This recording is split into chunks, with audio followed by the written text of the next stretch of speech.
Assalamualaikum warahmatullahi wabarakatuh. Sampurasun ka dulur-dulur di lembur juga baraya di kota. Apa kabar? Mudah-mudahan damang aya dina kawilujengan, aya dina karaharjaan, aya dina kasehatan tur aya dina ginanjar kawilujengan sadayananya. Hatur nuhun tos tepang deui sareng kanal Dulur Rahayu. Nih, jadi saya punya target bahwa setiap hari itu bisa ngupload konten yang bukan sesuai dengan ekspektasi ya. Konten recehan katakanlah atau yang disebut dengan konten kuantitatif ya. Kalau orang bicara kualitatif, nih kita bicaranya kuantitatif ya. Ini saya tadi sudah setting flyer buat kegiatan Safari Cinta Kang Deddy Mulyadi. Rencananya akan nganjang ke Bogor ya, ke Hambalang, ke lapang Garuda Yaksa gitu. Tetapi sebelum itu sambil kita ngobrol lah ya. Ini monolog ya, kalau dalam bahasa sastra itu monolog.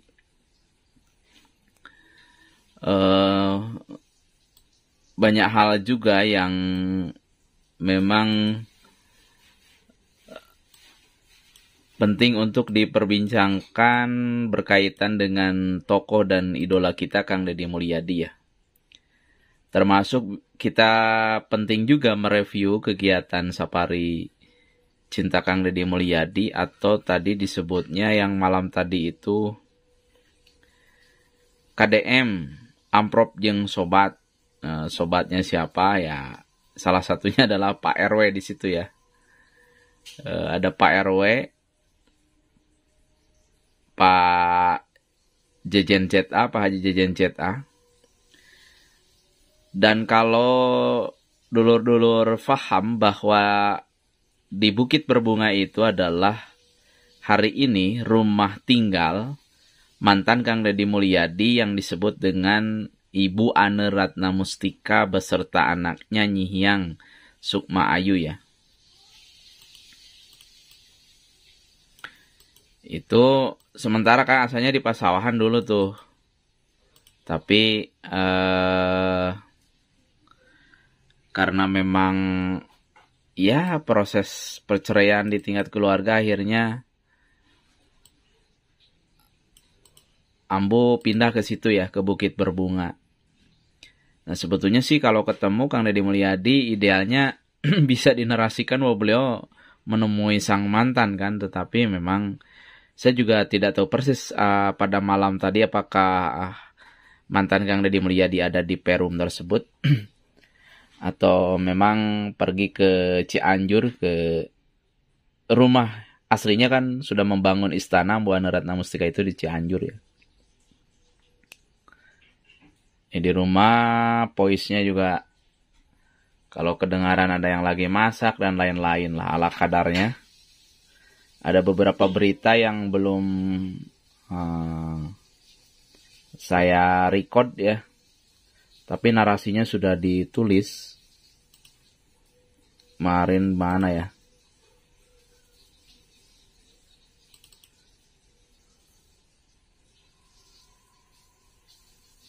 Bukan nih. Apa ini? Panitia Pelaksana KDM. Oh ini kemarin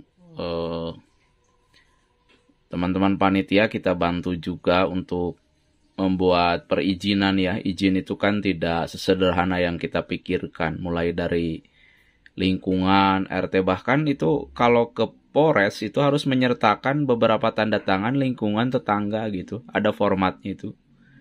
Luar biasa sebetulnya. Ke Polsek, ke desa, kemudian ke RW, ke RT, kemudian ke Polres sih rata-rata ke setingkat Polres. Tapi juga harus disertakan koordinasi dengan puskesmas, atau karena berkaitan dengan khawatir ada yang sakit dan lain-lain, itu sama ya. Jadi kegiatan Sapari Cinta Kang Deddy Mulyadi yang selama ini digelar, cek orang Sunda nama loba unak aniknya lah di belakang layar itu, tetapi kita cukup bangga dan berterima kasih kepada orang yang banyak berkhidmat ya, membantu, baik yang tentu ada yang bekerja profesional, berbayar, ada juga yang secara sukarela, tenaga, pikiran, dan apa yang dia miliki itu didedikasikan untuk kegiatan. Banyak juga kan yang secara ikhlas membantu, ada di tingkat desa, di tingkat RW, dan lain-lain. Ini sambil ngopi nih, ini Arabica nih, Arabica yang sering saya ceritakan kemarin ke Amaul Akbar, yang sering kita kupas dengan Kang Iman Ule dan kawan-kawan. Rencananya tadi itu saya kebetulan ada keperluan sehingga tidak keburu ya, karena tadi nyeting beberapa player. Tadinya saya udah janjian nih bawa kopi pusaka ke Kang Iman Ule, udah nunggu beliau. Oh, jam segini udah terlalu malam, khawatir. Saya mohon maaf juga nih ke Kang Iman, nggak bisa datang malam ini ke beliau. Tetapi dalam pidato tadi malam saya menyimak beberapa pidato ya. Kang Deddy Mulyadi, di antaranya yang bagi saya mengharukan dan membuat saya tersentuh adalah ketika ia menitipkan Nyi Hyang, putri kesayangan Kang Deddy Mulyadi, si cantik, si bungsu, kepada warga Bukit Berbunga ya. Karena konon seperti apa yang disampaikan oleh beliau pada pidato tadi malam, susahnya minta ampun untuk bertemu. Ya, namanya juga sudah bercerai, kadang ya itu tadi tidak sesederhana juga kan relasi keluarga, apalagi yang bercerai itu. Kalau mau ketemu dengan anak, sulit, lagi dibawa sama ibunya kemana dan lain-lain, atau punya motif lain. Itu biasalah. Saya juga mengalami karena lahir di keluarga broken home gitu, sama lah gitu, ribet kadang gitu. Tapi ya itu adalah sebuah proses yang harus dijalani. Itu Kang Deddy sampai menahan jeda untuk bicara, mungkin dia menahan sedih dan haru ya tadi malam saat beliau berpidato. Tetapi satu hal yang cukup menjadi perhatian saya, karena memang saya suka dari sudah lama bergelut dalam dunia finance ya. Oke, namanya keren finance, tapi yang sering dibahas oleh Kang Deddy Mulyadi dalam setiap panggung-panggung Sapari Cinta itu adalah salah satunya Bank Emok ya. Bagaimana banyak masyarakat, bahkan tadi ada riset terbaru yang dimuat oleh media di Kabupaten Karawang, banyak yang bercerai itu gara-gara Bank Emok. Ya, bukan hanya di Karawang sih, di banyak lokasi juga banyak yang mengakibatkan bahwa pinjaman Bank Emok itu menyebabkan konflik-konflik di keluarga, apalagi kadang istri tidak izin dulu ya kepada suaminya sehingga dia meminjam uang gitu.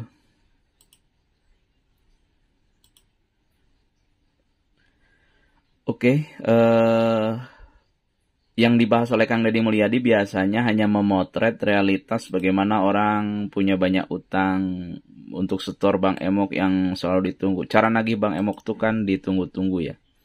Saya sudah pernah upload juga secara live itu di TikTok tentang hakikat Bank Emok dan bagaimana sejarahnya, serta apa konsep Bank Emok yang sesungguhnya yang bisa kita pelajari. Karena jangan kita latah nyebut Bank Emok dan membuat stigma atau stereotip yang negatif terhadap Bank Emok, sementara kita tidak memahami dan tidak menguasai apa sesungguhnya bank itu ya.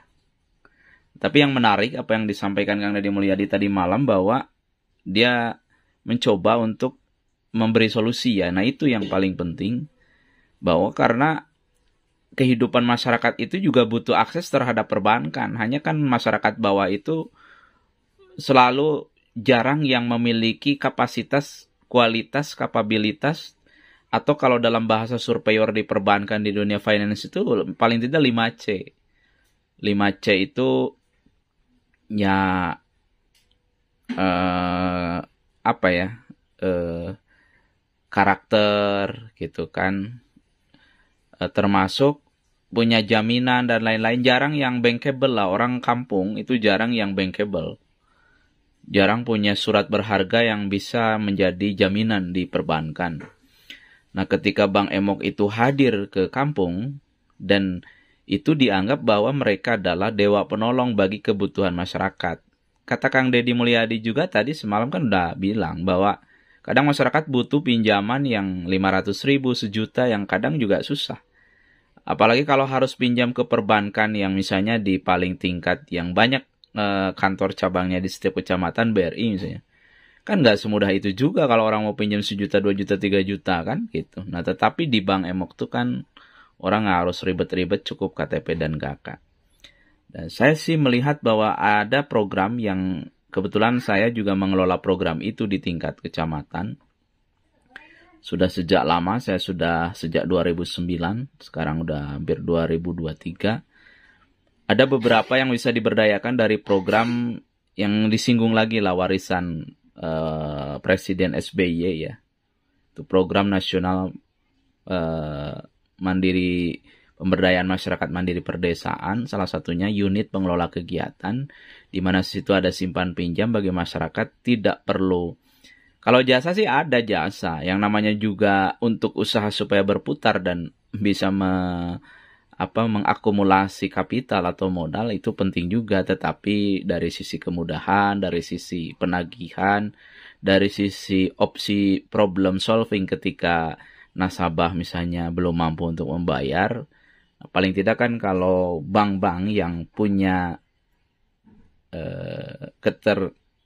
atau punya sense terhadap humanity, terhadap sisi-sisi kemanusiaan kan bisa lebih fleksibel dan tidak terlalu menjajah gitu, sehingga tidak seperti bank keliling yang maksa, kalau nggak bisa bayar apa aja diambil, televisi, kursi, dan lain-lain. Nah itulah.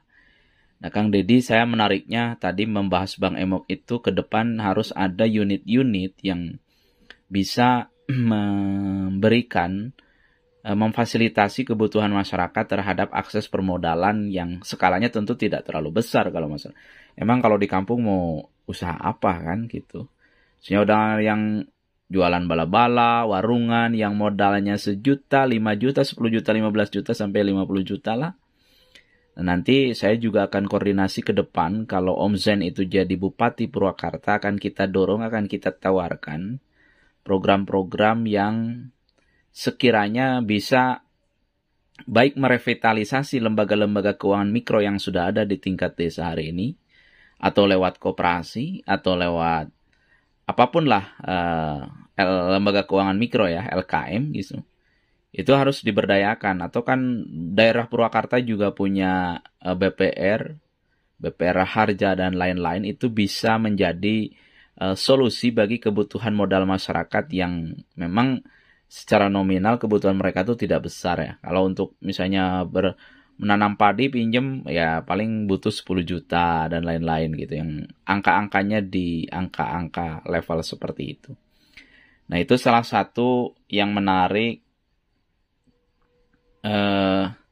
dari Safari Cinta Kang Deddy Mulyadi di Bukit Berbunga semalam ya. Kalau isu-isu yang lain banyak beredar di media sosial terkait dengan DBH ya. Sebetulnya bisa betul juga sih secara sepintas jika Ambu Ane Ratna Mustika ini dianggap punya hutang terhadap desa. Karena memang sampai ia mundur di tanggal 20 September kemarin, alokasi dana bagi hasil atau DBH bagi desa itu memang belum dibayarkan. Ini harus diperjelas juga ya, memang belum dibayarkan. Persoalannya kan, pertanyaan kita adalah salah satunya, kenapa belum dibayarkan? Apakah uangnya belum ada? Atau memang direncanakan untuk dibayar di akhir tahun?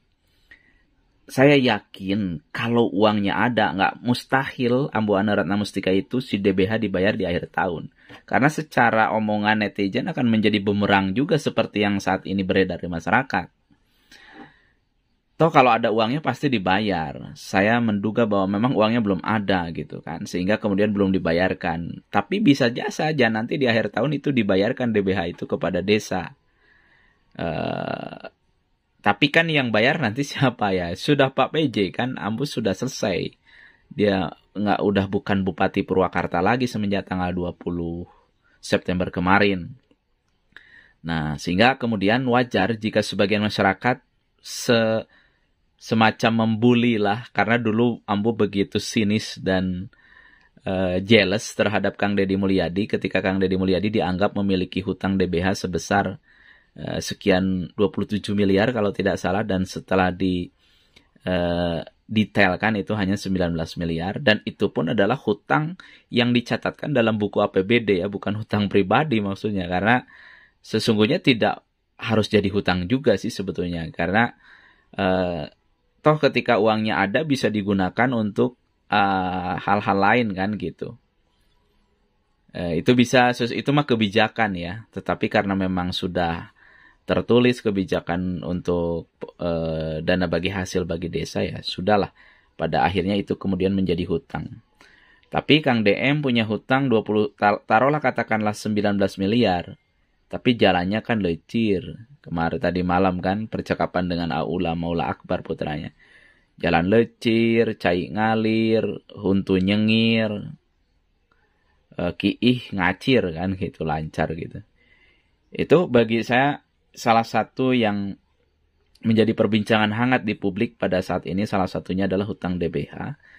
Nah, esok-esok saya akan mencoba untuk menemui Pak Kepala Dinas DPMD ya, Dinas Pemberdayaan Masyarakat Desa Pak Jaya Pranolo. Kita akan konfirmasi juga. Kita juga sudah meminta bantuan untuk meminta konfirmasi dari Pak Sekda, nomornya sudah ada. Apa sih sebetulnya problemnya di titik mana? Tetapi ketika masyarakat hari ini membuli Ambu Ane punya utang 40 miliar, ya bisa betul gitu, bisa betulnya kenapa? Karena sampai ia kemudian selesai masa jabatannya, ia belum menunaikan kewajibannya untuk masyarakat desa. Kita kan sehari-hari bergaul dengan orang desa, ya belum ada yang dibayar itu DBH-nya. Masyarakat desa gitu. Ya nanti juga kita inilah mungkin uangnya belum ada, tetapi kalau saya melihat sih kalau uangnya udah ada, saya hakul yakin Ambu Ane itu akan dibayar sebelum tanggal 20. Ya bayangin di tanggal 19 saja, 19 September, Ambu masih membuat kebijakan loh. Dia mengumumkan tentang penerimaan CPNS dan P3K. Karena memang itu dari sisi politik pencitraan itu penting bagi Ambu Ane Ratna Mustika yang kini jadi ketua Golkar dan dia nyaleg di Golkar Provinsi Jawa Barat. Itu penting itu. Di detik-detik terakhir kemudian ada seremoni kenaikan pangkat dan lain-lain. Padahal itu sudah di detik-detik beliau selesai gitu. Akhir masa jabatan.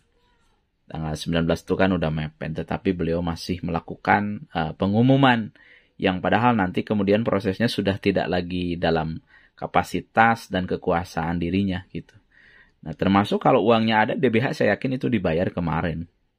Tetapi karena mungkin uangnya tidak ada ya belum dibayar. Akhirnya menjadi hutang Ambo sampai dia menutup buku catatan dia sebagai penguasa Purwakarta di tanggal 20 September itu hutang untuk desa, alokasi untuk DBH desa itu memang sama sekali belum dibayar. Nah, nanti kita akan melihat apakah nanti Pak Beni sebagai PJ Bupati Purwakarta akan mencoba untuk memprioritaskan hutang DBH ini terhadap, bukan hutang ya, alokasi dana bagi hasil ini terhadap masyarakat atau tidak. Ya kita tunggu saja nanti ke depan ya. Dan termasuk ting-tingnya kan di Pak Jaya Pranolo sebagai DPMD yang menaungi desa-desa se-Kabupaten Purwakarta sebanyak 183 desa. Oke dulur-dulur, rencana di minggu-minggu ini ya sebagai review ada beberapa schedule Safari Cinta Kang Deddy Mulyadi yang di cancel di Tegalega Bandung, kemudian di Cimahi, tetapi di minggu depan rupanya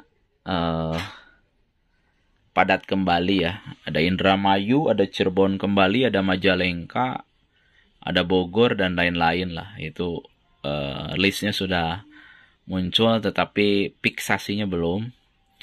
Mudah-mudahan Kang Deddy Mulyadi diberikan kesehatan untuk terus menyuarakan, mengkampanyekan nilai-nilai kearifan, nilai-nilai kemanusiaan, nilai-nilai kebaikan, dan juga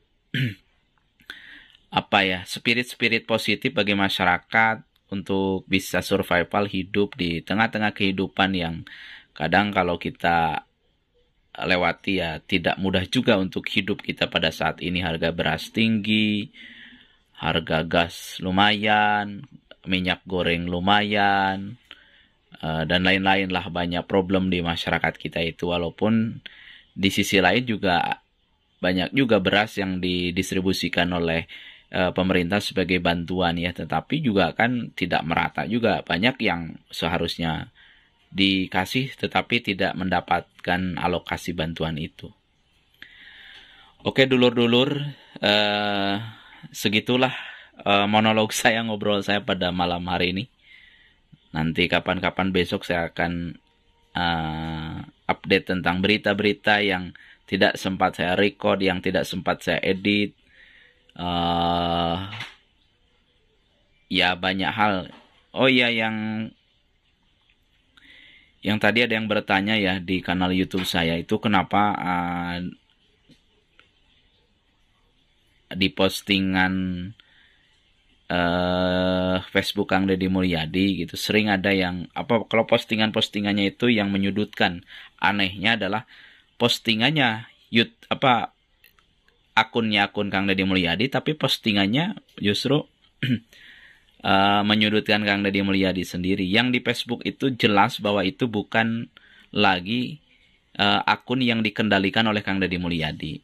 Lalu oleh siapa? Ya sebetulnya mungkin nanti ke depan akan dijelaskan juga lah suatu waktu oleh Kang Deddy Mulyadi. Tetapi itu adalah yang mengelola itu adalah salah satunya admin yang juga di masa lalu merupakan konsultan media sosial Kang Deddy Mulyadi lah. Tapi adminnya dikuasai oleh beliau, tidak dikuasai oleh Kang Deddy Mulyadi. Mungkin ada satu permasalahan atau dan lain hal lah. Kita juga tidak terlalu mengetahui persis. Mudah-mudahan dapat diselesaikan dalam waktu yang cukup segera ya, karena memang mengganggu juga gitu. Kemudian akhirnya kan komen-komen di kanal Maula Akbar juga sama di Instagram. Akhirnya merembet ke soal ya mungkin ada hutang piutang dan lain-lain yang belum dibayar untuk jasa-jasa konsultan media sosial ya, seperti itu. Di situ kemarin kita lihat ada Edi Lim dan lain-lain, dan Edi Lim itu dulu salah satu konsultan Kang Deddy Mulyadi yang mengawal tentang bagaimana Kang Deddy Mulyadi aktif di media sosial ya. Ya namanya ada hubungan dengan keluarga saja, dengan istri saja kadang ada cekcoknya, apalagi dengan orang lain, apalagi di dunia politik kadang yang asalnya batur jadi dulur, yang asalnya dulur jadi batur. Itu semoga bisa dilewati oleh Kang Deddy Mulyadi, bisa diselesaikan, bisa ada jalan keluar lah gitu.